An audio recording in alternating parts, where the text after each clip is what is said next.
মধ্যপ্রাচ্যে নতুন করে উত্তেজনার আশঙ্কা দেখা দিয়েছে। পারস্য উপসাগরে ইরানি নৌবাহিনীর একটি জাহাজে মাইন লোড করার খবরে গভীর উদ্বেগে পড়েছে যুক্তরাষ্ট্র।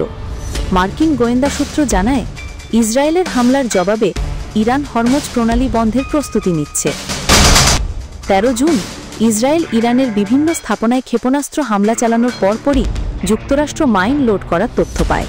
যদিও এখনও সেই মাইন মোতায়েন করা হয়নি, তবুও আশঙ্কা থেকেই যাচ্ছে বিশ্বের অন্যতম ব্যস্ত এই সামুদ্রিক পথ বন্ধ করে দিতে পারে তেহরান।